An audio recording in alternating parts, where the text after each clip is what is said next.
Hello students, आज मैं बहुत ही important topic that is mechanism of cytokinin action ले रही हूँ। इसको हम 3 पॉइंट्स में डिटेल में पढ़ेंगे।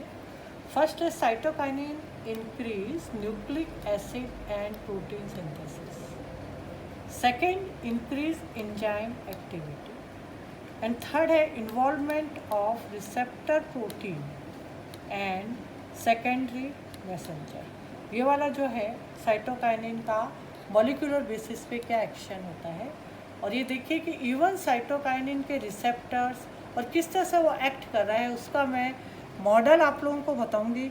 और वो जो मॉडल है बुक्स में नहीं है, जैसा मैं बार बार कहती हूँ, इंटरनेट से जो लेटेस्ट मॉडल है वो लेके आपको समझाने की ट्राई करूँगी। फर्स्ट है इंक्रीज साइटोकाइनिन जो है it increases nucleic acid and protein synthesis. Increase in nucleic acid and protein synthesis, there are many evidences. For example, in developing rice grain and in leaves of tobacco, kinetin causes marked increase in DNA, RNA and protein.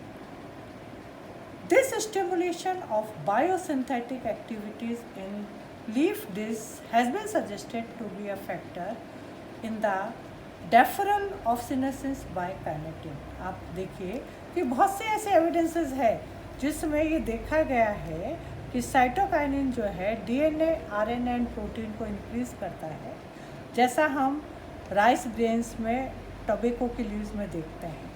आपने ये भी देखा है कि cytokinin का एक बहुत ही पर्टिकुलर इफेक्ट है that is Richmond Lang effect. Richmond Lang effect में अगर जो सिनेसिस होता है लीव्स का, मतलब पत्तियां जो पीली पड़ जाती है, साइटोकाइनिन अगर हम दे दें तो वो सिनेसिस का जो टाइम है वो डेफर्ड का मतलब आगे बढ़ जाता है।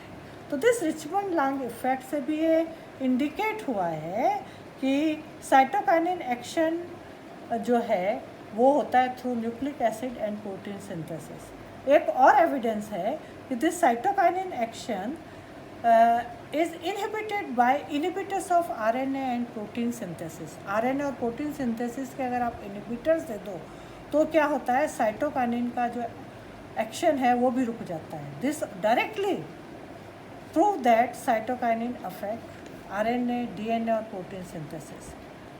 In flax cotyledons and in tobacco pith during promotion of cytokinesis by cytokinase there is increase in nuclear size। Flax cotyledons में और टबेको पिथ में जब सेल डिवीजन होता है दैट इज़ ड्यूरिंग साइटोकाइनेसिस, ये देखा गया है कि वो साइटोकाइनेसिस हम साइटोकाइनिन से कर रहे हैं, और उसमें ये भी देखा कि न्यूक्लियर साइज इंक्रीज हो जाती है।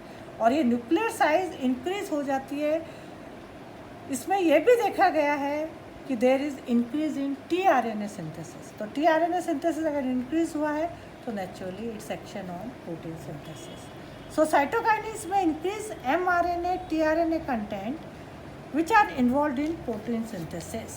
Cytokinins are also known to bind some specific ribosomal protein, and this also increase the translation efficiency of ribosomes। आप लोगों को पता है कि जब ट्रांसक्रिप्शन होता है तो वो न्यूक्लियस में होता है, जहाँ mRNA का सिंथेसिस होता है। जब ट्रांसलेशन होता है तो वो राइबोसोम्स में होता है। तो अगर राइबोसोम जो है साइटोकाइनिन से इंक्रीज हो रहा है, तो राइबोसोमल प्रोटीन इंक्रीज हो रहा है, तो there will be increase in protein synthesis. Cytokinins adjacent to anticodon of serine tRNA from yeast, it is essential for protein synthesis in that system। इसका मतलब क्या हुआ कि जो ईस्ट के अंदर सेरिन नेचुरली आप लोग जानते हैं अमीनो एसिड है, उसके टीआरएनए के एडजेसेंट में साइटोकाइनिन मिलता है, और नेचुरली अगर वो पाया जाता है तो it is very important for protein synthesis। The second point is it increases the enzyme activity। Cytokinin increases the activity of many enzymes like nitrate reductase, tyramine, methylpherase, proteases, nucleases, alpha amylases and some of the photosynthetic enzymes and the enzymes of thiamine synthesis. तो naturally in evidences से ये पता पड़ता है कि जो हमारा cytokinin है वो या तो प्रोटीन सिंथेसिस या न्यूक्लिक एसिड सिंथेसिस में हेल्प करता है और या फिर वो एंजाइम एक्टिविटी को बढ़ाता है। एंजाइम एक्टिविटी इंक्रीज होती है, इसका मतलब इनडायरेक्टली उसका इफेक्ट जो है प्रोटीन सिंथेसिस पे है। अब मैं थर्ड थोड़ा सा डिफ़िकल्ट ज़रूर है, involvement of receptor protein and second messenger. मैंने ऑक्सिन में भी और जिब्रेलिन्स में, जैसे डेला प्रोटीन के बारे में बताया, these are the receptors of gibberellins. तो इसी तरह से साइटोकाइनिन के भी कुछ रिसेप्टर्स जो हैं प्लांट में मिलते हैं, उनको आइडेंटिफाई कर दिया गया है और आइडेंटिफाई करने के बाद इवन वो किस तरह से वर्क करते हैं उसके बारे में भी बताया गया है। ये एक मॉडल मैं आपको बता रही हूँ जो मैंने रिसेंट अपने नेट से लिया है और इस मॉडल को आप देखिए, मैं इसका फ़ोटो भी शेयर करूँगी और इसको समझाने की मैं कोशिश आपको करती हूँ और मेरे हिसाब से आपको ज़रूर समझ में आ जाएगा। साइटोकाइनिन सिग्नलिंग पाथवे, मतलब साइटोकाइनिन जो है मॉलिक्यूलर लेवल पे कैसे वर्क करता है, इसके लिए एक मॉडल प्रपोज किया गया है। ये मॉडल कहता है कि there is 2 step phosphorylation. Cytokinin जो है जब मॉलिक्यूलर लेवल पे वर्क करता है तो 2 स्टेप पे फास्फोराइलेशन होता है। देखिए, ये यहाँ से यहाँ तक तो सेल मेम्ब्रेन है, यहाँ से यहाँ तक साइटोप्लाज्म है और बाकी जो न्यूक्लियस में रिएक्शंस होती है वो मैंने आपको पता ही है कि सेल मेम्ब्रेन के अंदर there are receptors of cytokinin. ये जो है ये एक रिसेप्टर है साइटोकाइनिन। साइटोकाइनिन के कुछ रिसेप्टर्स का मैंने को एग्जांपल भी दिया है, CRE1 जिसको आजकल कहते हैं AHK4, AHK2 and AHK3। Full form है इसका Arabidopsis histidine kinase. Arabidopsis histidine kinase, these are the सब एग्जाम्पल्स ऑफ रिसेप्टर्स। रिसेप्टर मतलब जो साइटोकाइनिन को पकड़ते हैं। एक रिसेप्टर में क्या क्या होता है, एक रिसेप्टर का देखिए, एक तो होता है चेज डोमेन। डोमेन का मतलब वो कुछ पोर्शन। दूसरा पोर्शन होता है हिस काइनेज डोमेन, मतलब हिस्टिडाइन काइनेज डोमेन, और कुछ पोर्शन होता है रिसीवर डोमेन। तो आप देखिए, जैसे ही साइटोकाइनिन सेल मेम्ब्रेन के पास आता है तो जिस चेज डोमेन जो होता है वो साइटोकाइनिन को पकड़ता है। जैसे ही वो पकड़ता है तो इस वाले पोर्शन में, that is his kinase domain and receiver domain, his kinase domain में ऑटोफास्फोराइलेशन होता है। ऑटोफास्फोराइलेशन मतलब अपने आप उसमें ATP जो है ADP में कन्वर्ट हो जाती है और ये फास्फोरस आ जाता है। ये देखिए, ATP is converted into ADP और ये फास्फोरस इसमें आ गया है। Now this phosphorus is transferred to receiver domain. This phosphorus is transferred to receiver domain. So this is the total what? This is receptor. Receptor के 3 portion मैंने बताए हैं, एक बार वापस रिपीट कर रही हूँ। पहले तो रिसेप्टर्स कौन कौन से हैं? This is AHK4, AHK2, AHK3। AHK4 को पहले CRE1 कहा था। ये तीनों रिसेप्टर्स जो है अरेबिडोप्सिस में डिस्कवर हुआ और उसी पर इनका नाम रखा गया है, अरेबिडोप्सिस हिस्टिडाइन काइनेज 1, 2, 3, 4 जो भी है।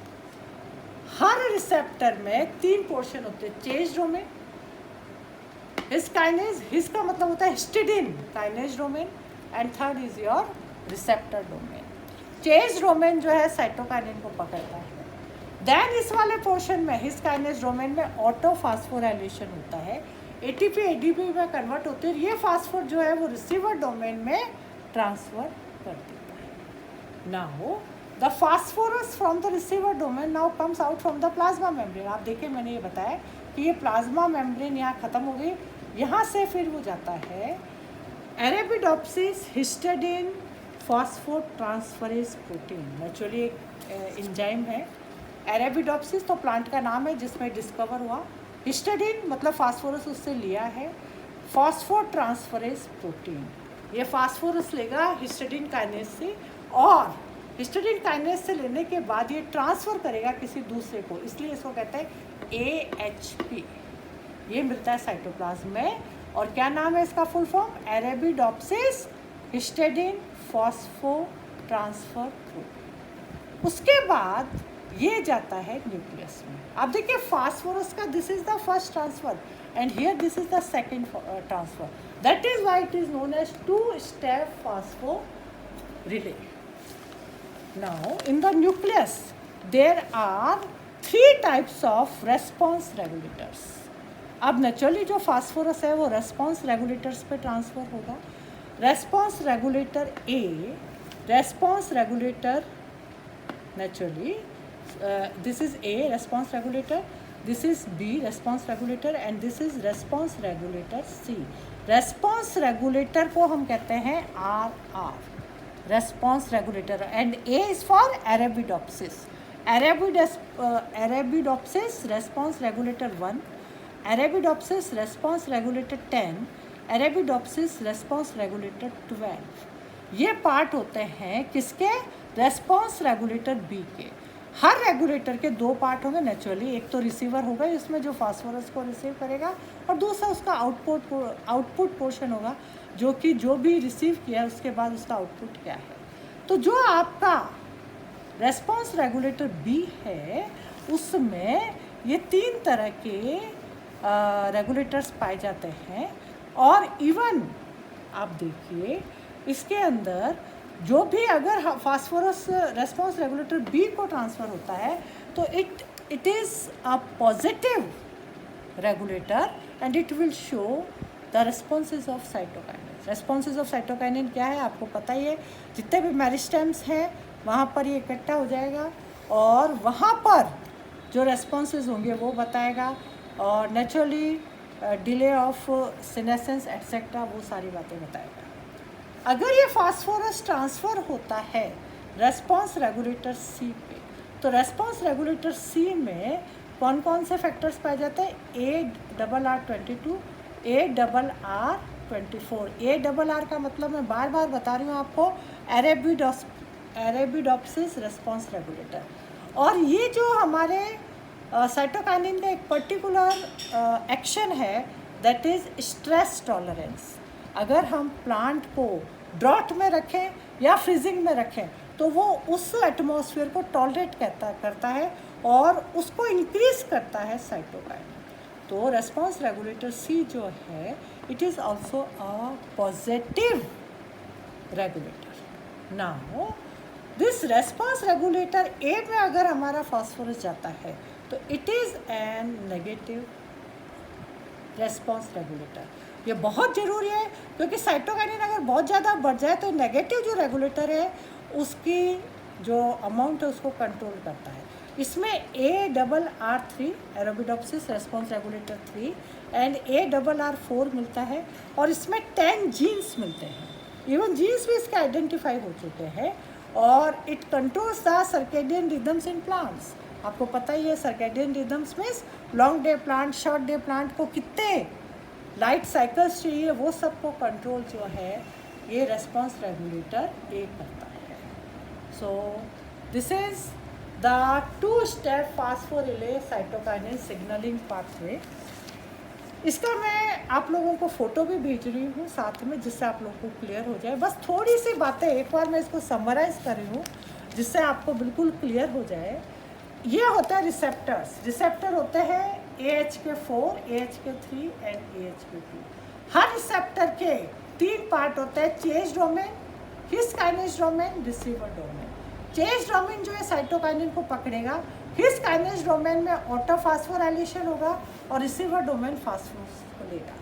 उसके बाद ये सारी जो रिएक्शंस है they takes place in plasma membrane.